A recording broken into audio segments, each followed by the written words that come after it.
کے غلاموں کی تقدیر کا فیصلہ کرنے والے نائب پروردگار جناب پاک احمد مصطفیٰ محمد مصطفیٰ صلی اللہ علیہ وسلم کی بارگاہ بے کس پناہ میں درود و سلام کی ڈالیاں نچھاور کریں.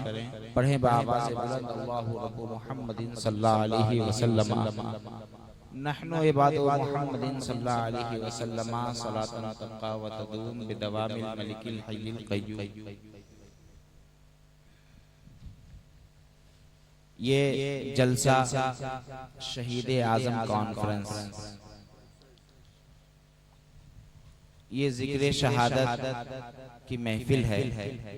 سرکار امام حسین عالی مقام شہید کربلا کے نام سے منسوب ہے. اسی نسبت سے علامہ افروز رضا خان صاحب کے حوالے سے 4 مصرع میں پیش کرتا ہوں کہ ادب کے ساتھ گلے باغ فاطمی لکھ دو. جو حسین سے پیار کرتا ہے، حسین کی غلامی میں اپنی زندگی کو گزارتا ہے، حسین پاک سے محبت کرتا ہے، اسے حسینی کہتے ہیں. ہے نا؟ ہم سب حسینی ہیں نا؟ ارے بولیے نا، ہم سب حسینی ہیں. اب اس شعر کو سنیے. ادب کے ساتھ گلے باغ فاطمی لکھ دو، جناب حسین کو شہزادہ علی لکھ دو. ادب کے ساتھ گلے باغ فاطمی لکھ دو، جناب حسین کو شہزادہ علی لکھ دو.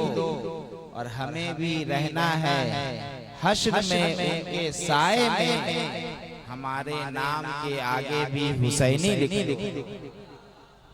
ہمارے نام کے آگے بھی حسینی لکھ دو. اور نام حسین سے خوشبوئے وفا آتی ہے. نام حسین سے خوشبوئے وفا آتی ہے.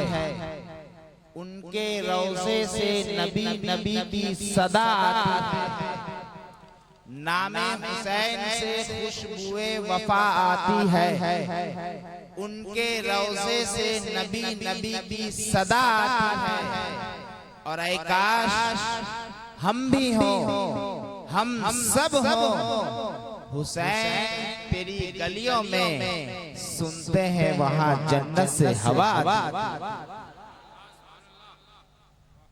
سنتے ہیں وہاں جنت سے ہوا آتی ہے. اور کسی نے کہا کہ محشر میں لے کر آس گنہگار آئیں گے. محشر میں لے کر آس کے معنی ہوتے ہیں امید، آرزو، تمنا، چاہت، خواہش. محشر میں لے کر آس گنہگار آئیں گے، بن کر شفیع محشر خود مختار آئیں گے. اور مرنے کا خوف دل سے ہمارا نکل گیا جب سے سنا ہے قبر میں سرکار آئیں گے. مرنے کا خوف دل سے ہمارا نکل گیا جب سے سنا ہے قبر میں سرکار.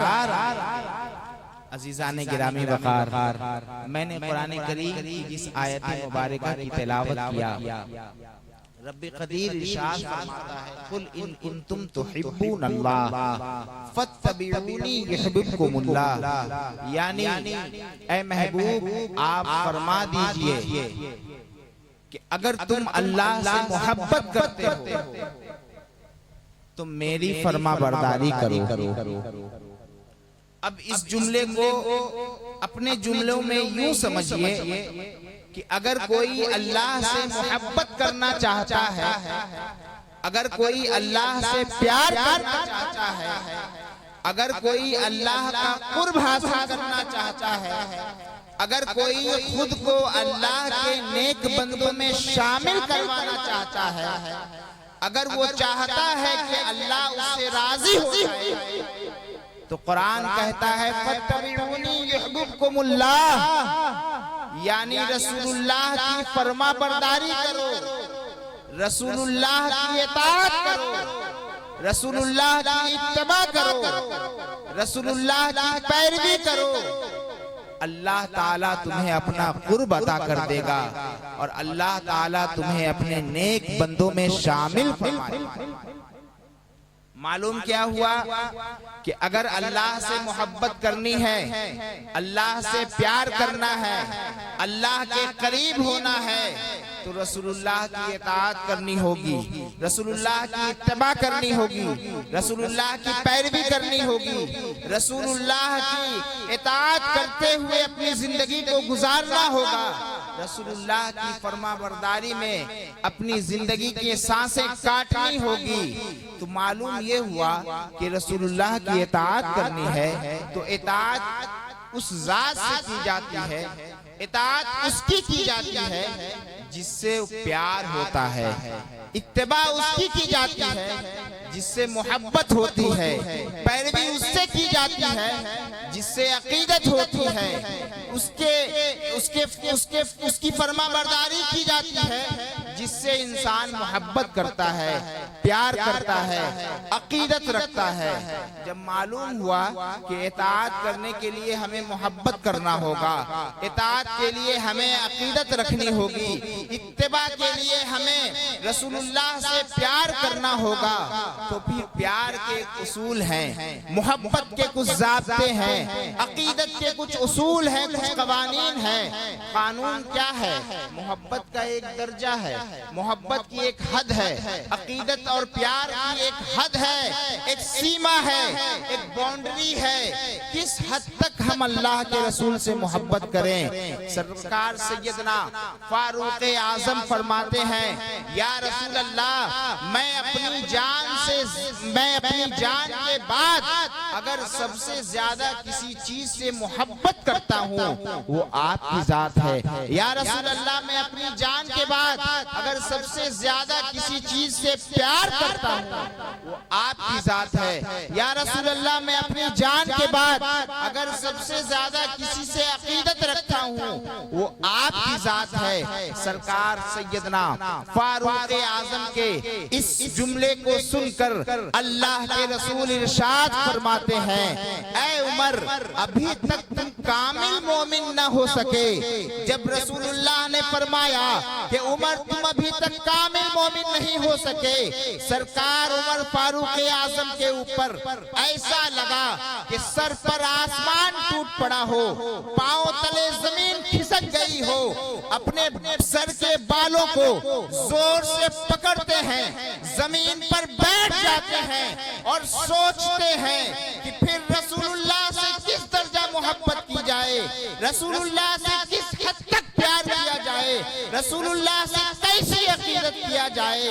تو قرآن جواب دیتا ہے، قُلْ إِنْ كَانَ آبَاؤُكُمْ وَأَبْنَاؤُكُمْ وَإِخْوَانُكُمْ وَأَزْوَاجُكُمْ وَعَشِيرَتُكُمْ وَأَمْوَالٌ اقْتَرَفْتُمُوهَا إِلَى آخِرِ، یعنی اللہ کے رسول سے تم محبت کرو، پیار کرو، عقیدت رکھو، اپنی اولاد سے زیادہ، اپنی ماں سے زیادہ، اپنے باپ سے زیادہ، اپنے اہل و عیال سے زیادہ، اپنے رشتہ داروں سے زیادہ، اپنے گھر بار سے زیادہ، اپنے مال سے زیادہ رسول اللہ سے محبت کرو، یہاں تک کہ اپنی جان سے زیادہ۔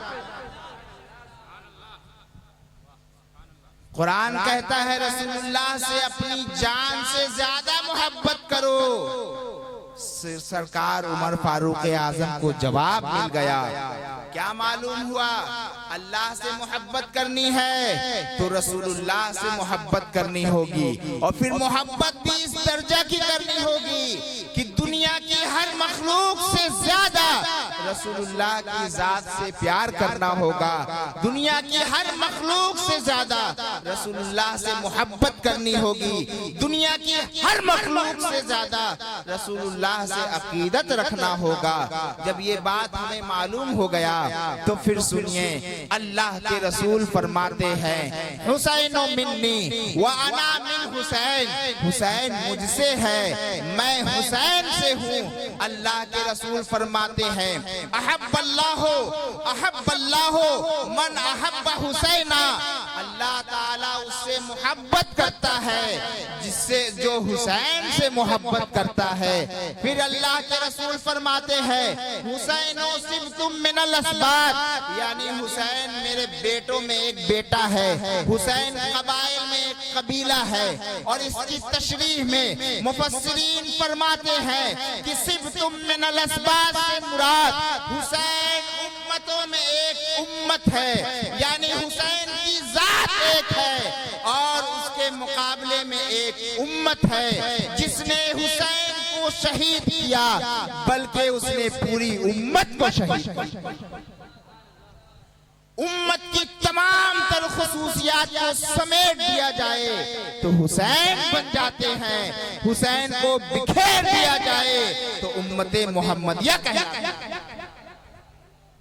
معلوم کیا ہوا کہ جس نے حسین سے محبت کیا اس نے رسول اللہ سے محبت کیا، اور جس نے رسول اللہ سے محبت کیا اس نے اللہ سے محبت کیا، اور جس کو اللہ کی محبت حاصل ہو گئی وہ اللہ کے نیک بندوں میں شامل ہو گئی۔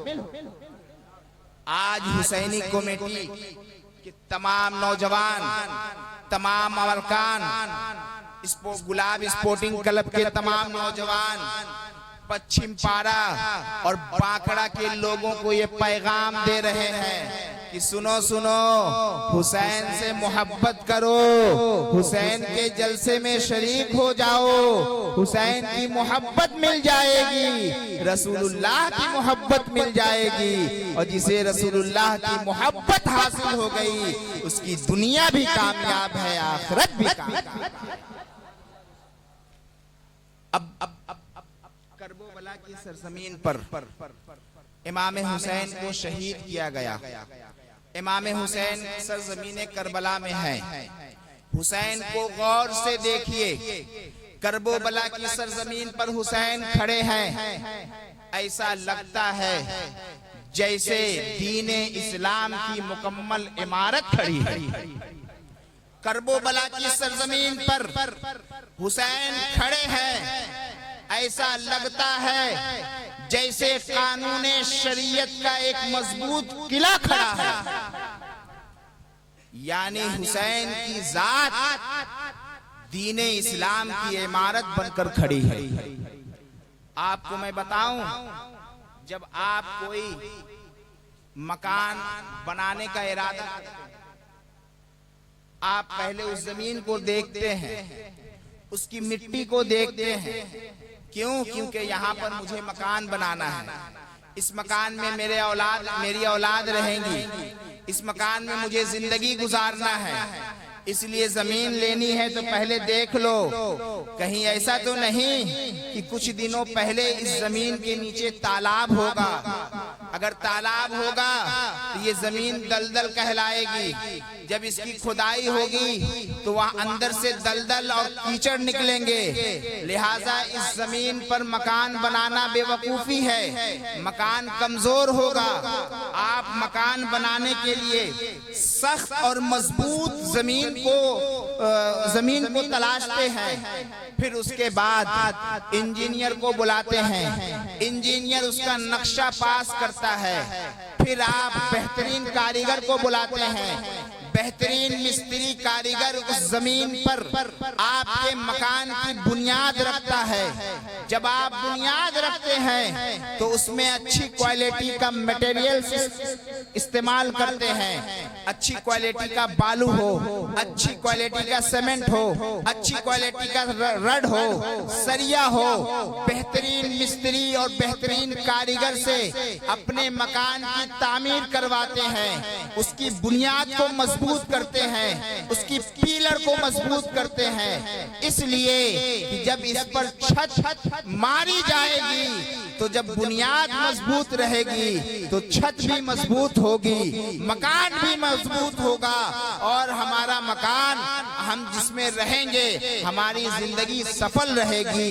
بس اس بات کو جب آپ سمجھ گئے تو اب آئیے سرزمین کربلا میں حسین کی ذات ہے، حسین کی ذات ایسی ایسی ہے جیسا لگتا ہے کہ دین اسلام کی عمارت کھڑی ہے، تو پھر اس عمارت کی بنیاد بھی دیکھ لیا جائے، اس عمارت کے پیلر کو دیکھ لیا جائے کہ یہ بنیاد کس نے رکھا ہے، اس پیلر کو مضبوط کس نے کیا ہے۔ آئیے میں بتاتا ہوں، سن 4 ہجری ہے، 4 یا 5 شعبان المعظم ہے، فجر کی نماز مسجد نبوی میں اللہ کے رسول امامت فرماتے ہیں۔ فجر کی نماز کے بعد اللہ کے رسول کے پاس ایک فرشتہ آسمان سے آتا ہے، کہتا ہے یا رسول اللہ آپ کو مبارک ہو، آپ کی بیٹی کے گھر ایک پھول جیسا بچہ پیدا ہوا ہے، ایک بچے کی ولادت ہوئی ہے۔ اللہ کے رسول کو جب یہ مبارک بادی ملی، اللہ کے رسول مولائے کائنات حضرت علی کو ساتھ میں لیا اور مسجد نبوی سے نکل کر سیدہ فاطمہ الزہرا کے حجرے کے قریب پہنچتے ہیں۔ سیدہ پاک کے حجرے پہ جا کر مولا علی کو دروازے پر کھڑا کر دیا، کچھ صحابہ کرام اور آ کر وہاں کھڑے ہو گئے۔ اللہ کے رسول حجرے فاطمہ میں داخل ہوتے ہیں، پھر اندر سے باہر آتے ہیں، باہر آ کر اپنے صحابیوں کو، اپنے غلاموں کو، مولا علی کو مبارکبادی دیتے ہیں اور ایک خوشخبری سناتے ہیں، کہتے ہیں سنو سنو میری بیٹی کا بیٹا پیدا ہوا ہے، میری بیٹی کا بیٹا ہے، وہ میرا بھی بیٹا ہے۔ یہ مبارکبادی کون دے رہا ہے؟ جو انبیاء کا سردار ہے، جو نبیوں کا امام ہے، جو کائنات کا مالک ہے، کائنات کا مالک، نبیوں کا سردار، جس کی ولادت کی خوشخبری دے اسے حسین کہتے ہیں، جس کی آمد کی مبارکبادی پیش کرے اسے حسین کہتے ہیں۔ ہمارے اور آپ کے گھر میں جب بچہ پیدا ہوتا ہے تو ہم کیا کرتے ہیں؟ سب سے پہلے ہمارا کام یہ ہوتا ہے، ہم بچے کے کان میں اذان دلواتے ہیں۔ ارے یہی ہے نا، دلواتے ہیں نا باقڑے کے لوگ، بچے کے کان میں اذان دلواتے ہیں، اس لیے کہ سب سے پہلے اگر میرا بچہ کوئی آواز سنے تو وہ اللہ اکبر کی آواز سنے، اللہ کے نام کی برکت حاصل ہو جائے۔ حسین پاک کے کان میں اذان دینے والا دنیا کا کوئی مؤذن نہیں، بلکہ نبیوں کا امام اذان دے رہا ہے، نبیوں کا سردار اذان دے رہا ہے۔ اللہ کے رسول نے امام حسین کے کان میں اذان پڑھی، اذان پڑھنے کے بعد امام حسین کو گود میں لے کر باہر تشریف لاتے ہیں، لوگوں کو مبارکبادی دینے۔ اتنا ہونا تھا کہ حضرت جبریل آسمان سے تشریف لاتے ہیں، سیدہ فاطمہ الزہرا کے گھر کے دروازے پر، حجرے پاک کے دروازے پر باادب سر جھکائے کھڑے ہیں۔ اللہ کے رسول سے کا سامنا ہوا، حضرت جبریل کہتے ہیں اے یا رسول اللہ، میں آسمان سے آپ کی بارگاہ میں آپ کے بیٹے کی مبارکبادی پیش کرتا ہوں۔ اللہ کے رسول نے مبارکبادی کو قبول کیا۔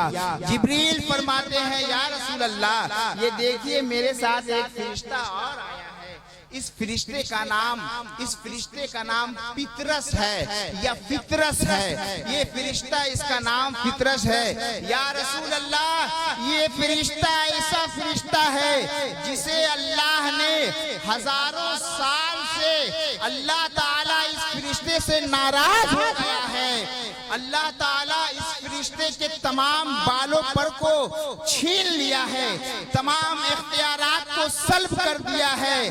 یا رسول اللہ یہ فطرس آپ کی بارگاہ میں حسین کا صدقہ مانگنے آیا ہے، یہ فطرس آپ کی بارگاہ میں اللہ کو راضی کرنے کے لیے سفارش کی بھیک مانگ رہا ہے۔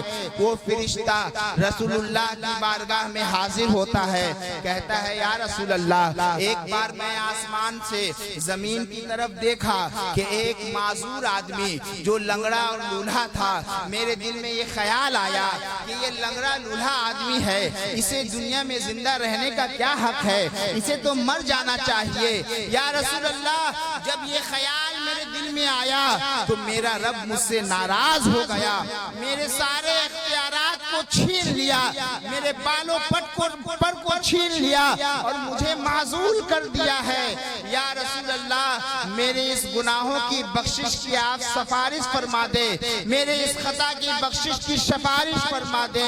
اللہ اکبر۔ یہاں سے ایک پیغام ملتا ہے کہ کسی معذور کو دیکھ کر ہمیں ترس کھانا چاہیے، اس کا مذاق نہیں اڑانا چاہیے، کسی کمزور کو دیکھ کر ہمیں مدد کرنی چاہیے، اس کا مذاق نہیں اڑانا چاہیے، اس پر ظلم نہیں کرنا چاہیے، ورنہ فرشتہ صفت جو فرشتہ ہے جب اللہ اس سے ناراض ہو سکتا ہے، پھر ہم تو انسان ہیں، اگر ہم کسی معذور کو دیکھ کر، کسی مجبور کو دیکھ کر اس کا مذاق اڑائیں، اس پر ظلم کریں یا اس کو اذیت دیں تو پھر میرا رب ناراض ہو جائے گا۔ وہ فطرت فرشتہ کہتا ہے یا رسول اللہ آپ سفارش فرما دیں کہ اللہ مجھ سے راضی ہو جائے۔ رسول اللہ نے اس فطرت کے حق میں دعائیں فرمائی، یا اللہ اس فطرت سے راضی ہو جا اور اس کے اختیارات کو اسے واپس کر دے۔ اتنا کہنا تھا، نبی کی دعا رب کی بارگاہ سے دلہن بن کے نکلی۔ حضرت جبریل فرماتے ہیں یا رسول اللہ، اللہ کا فرمان ہے حسین پاک کا جو لباس ہے، جس کپڑے میں میرے آقا حسین لپٹے ہیں، اس کپڑے کو فطرت سے سٹا دیا جائے، مس کر دیا جائے۔ حسین پاک کے لباس کی برکت سے اللہ تعالیٰ اس کے اختیارات کو واپس یعنی پیدا ہوتے ہی جو فرشتوں پر احسان کر دے، جس فرشتوں کے اختیارات کو اللہ کی بارگاہ سے واپس دلوا دے، اسے حسین کہتے ہیں۔ اچھا، ہمارے اور آپ کے گھر جب بچہ پیدا ہوتا ہے تو ہم اذان دیتے ہیں سب سے پہلے کان میں، اس کے بعد ہمارے یہاں ایک رسم ہے، آپ کے گھروں میں بھی ہوگا۔ رسم یہ ہے، یہ اچھی چیز ہے، یہ سنت بھی ہے اور اس میں بہت برکتیں بھی ہیں۔ کیا ہے کہ اس بچے کے منہ میں گھٹی دیتے ہیں۔ گھٹی کے معنی ہوتا ہے کہ کوئی کھجور کو چبا کر بچے کے منہ میں ڈال دیتا ہے یا کوئی شہد چٹا دیتا ہے، اور یہ کام کون کرتا ہے؟ جو گھر کے بزرگ ہوتے ہیں، جیسے حاجی صاحب ہیں، دادا ہے، نانا ہے، امام صاحب ہیں، مولانا صاحب ہیں، جو بزرگ لوگ ہیں